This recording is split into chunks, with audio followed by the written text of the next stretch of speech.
expected this from the fan of France, bro. But look at this. I'm so happy about that, bro. Look! Maybe you have London, you have England. Maybe, but you have Paris also, bro. BSD va éteindre Matt Frevola. Tu l'auras compris, on va parler de Benoît Saint-Denis contre Matt Frevola. Avant d'écouter mon monologue qui va suivre, je t'invite dès à présent à mettre en commentaire ton pronostic de ce combat, à t'abonner et à liker la vidéo. Benoît Saint-Denis revient donc à l'UFC 295 au Madison Square Garden dans une salle légendaire où il y a eu les plus gros combats. Donc déjà rien que ça, c'est une performance en soi. L'UFC donc mise sur Benoît pour le faire combattre dès l'ouverture de carte. Ce n'est pas un hasard. Ils savent qu'avec le dieu de la guerre, God of War, ils vont en avoir pour leur argent, clairement, ainsi que le public. Donc moi, je suis convaincu que Benoît va gagner ce combat. Il va éteindre Matt Frevola dans la deuxième reprise.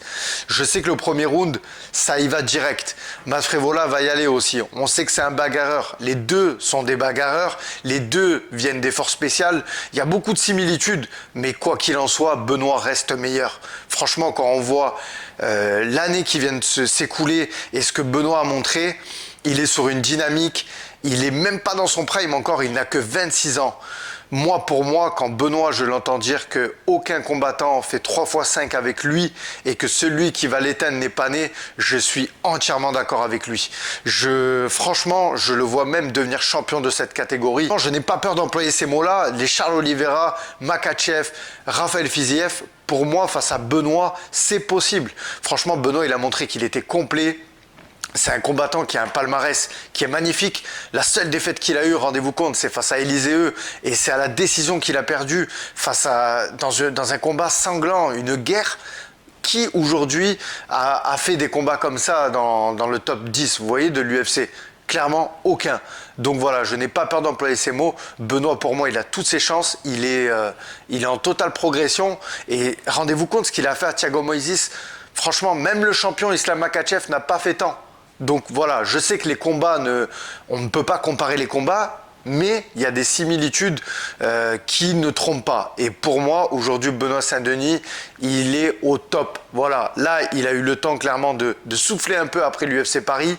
Il va en terrain hostile à New York, clairement à domicile chez Matt Frevola. On sait que Daniel Warin a mis en place une stratégie. Il ne faut plus douter de Daniel Warin, qui est l'un des meilleurs coachs de MMA, même le plus grand coach de MMA sur le sol français. Donc voilà, donc je pense clairement que la stratégie va être mise en place. Je suis désolé, j'ai oublié le nom du coach de boxe anglaise apparemment qui est venu exprès pour entraîner aussi Benoît lors de son camp. Donc rendez-vous compte qu'il y a vraiment une stratégie qui a été mise en place sur la boxe parce qu'on sait que Matt Frevola, il a ses caractéristiques justement, il a un point fort sur la boxe, même si ça reste un combattant complet. Maintenant, je trouve que Benoît, il est plus fort sur le papier que Matt Frevola. Attention, ça reste quand même un danger, c'est un top 15, donc voilà. Mais Benoît a à cœur de rentrer dans ce top 15, il va le faire, j'en ai aucun doute. En plus, lui, pareil, il a une croyance en lui. Enfin, quand je dis ça, c'est quand il vous dit qu'il va affronter les meilleurs et prendre cette ceinture, on le sent qu'il ne le dit pas simplement pour se motiver. Il a une croyance, il y croit fort. Et je pense vraiment qu'il va nous le prouver et que ce combat va lui ouvrir encore de grandes portes derrière.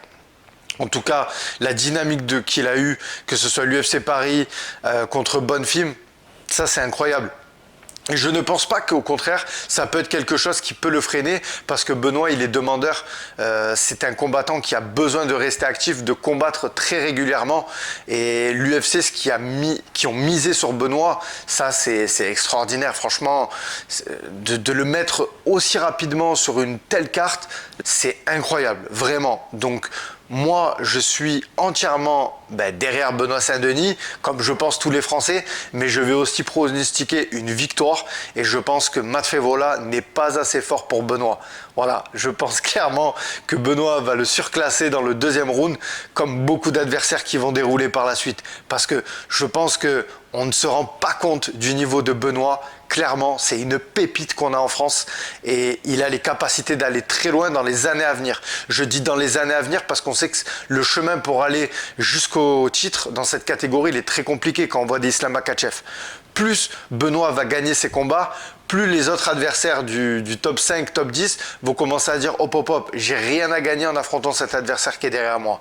Donc voilà, moi en tout cas, pour revenir au combat de l'UFC 295, Benoît Saint-Denis, victoire au deuxième round, par KO. Quoi qu'il en soit, ça peut aller au sol, ça peut rester debout. Benoît va le surclasser, les gars. En plus, je viens de terminer donc le documentaire qu'a fait RMC sur le combat Benoît Saint-Denis contre Matt Frevola. Donc, je suis très hypé, encore plus. Donc voilà. Donc, dites-moi vous en commentaire ce que vous pensez du combat, votre pronostic surtout. Moi, c'est ce qui m'intéresse. Je vous lis, les gars. N'oubliez pas de liker la vidéo, de vous abonner à la chaîne.